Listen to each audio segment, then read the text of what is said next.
Afternoon. I did have it written down on paper, but I've been an idiot and lost it, so I'm going to have to use my phone.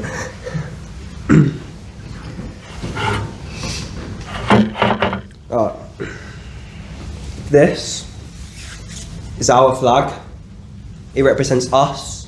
It represents our country, our culture, our people, and we must not see it mocked. Our ancestors fought for this flag. They bled for this flag, and they died for this flag. And we must not let that sacrifice be in vain. This flag represents England, an England that is mighty, that is strong, and we must not let it die. Britain must not die, and it will not die, because Britain is you, Britain is me, it is every single one of us. It lives in our children, in our buildings, and in our books. As long as we live, Britain lives. As long as we fight, Britain fights, and as long as we breathe, Britain breathes. But we must not be content to just breathe, for the life is being choked out of our lungs.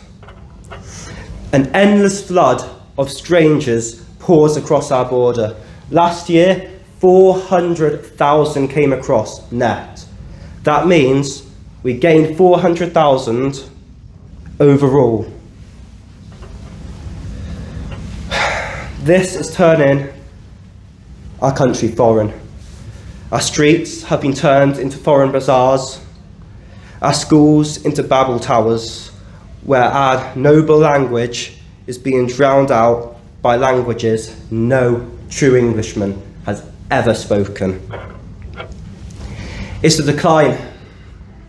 It is the rotten heart of our culture eaten away by people who don't come to join us, but to replace us. And the traitors in Westminster, they lie through their teeth, whispering sweet nothings of the benefits of diversity, while our heritage is being buried alive. We must do one thing. We must shut their filthy, lying, traitorous mouths. And look at what they've unleashed on our daughters, the rape gangs, predators from nations where murder and rape is common culture. They snatch our girls off the streets in Rotherham, Rochdale, Telford, where I lived in a while and actually saw some of these things happening, and many other places.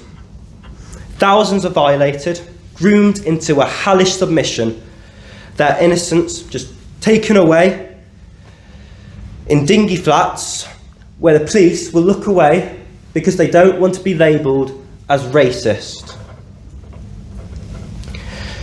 There has been 100,000 asylum claims this year, and with them comes a shadow, a slash of knives, and the cries of our children begging for mercy as they are silenced forever.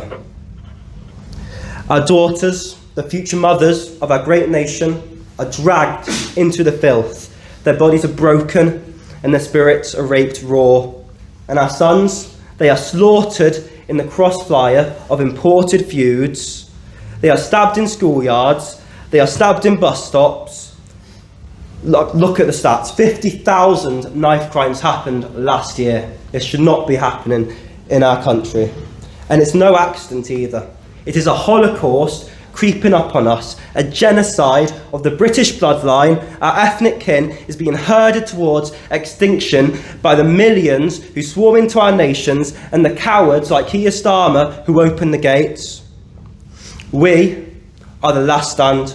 We are the final stand against the great replacement that turns our mighty Britannia into a third world slum. We cannot whisper anymore. We must scream it from the rooftops that this is our land, this is forged with the blood of our ancestors. It is not a carcass for third world scavengers to pick clean. The culture they call outdated is the soul of us, the hymns that have held us through plagues, the laws that have tamed kings, and the unbowed spine that stared down tyranny. Now it is poisoned, it is diluted, spat upon by those who flood in and demand that we kneel. but we will not kneel. We will rise. We will rise for the pubs replaced by halal butchers, for the Christmas markets rebranded lest they offend, and for the history books rewritten to erase our history. We must rise against the elites who flood us with invaders in their thousands and then lock us out of our homes, making the prices soar to unimaginable heights, and just give those houses away to aliens who were not born in this country, do not belong in this country. We must rise for Britain. We must reap the seeds for its survival. And we must ruin everyone who tries to stop us. The cowards in Westminster, the invaders who defile our soil, and the spineless rats such as Keir Starmer who sell us out for virtues and votes. We must ruin them with our voices, with our anger, with our refusal to surrender. We must let them feel the lion's claw. We must let them feel the British fury that once shook empires, for in each one of us, the Lion of Britannia slumbers. We must wake it up and we must make it roar. Thank you.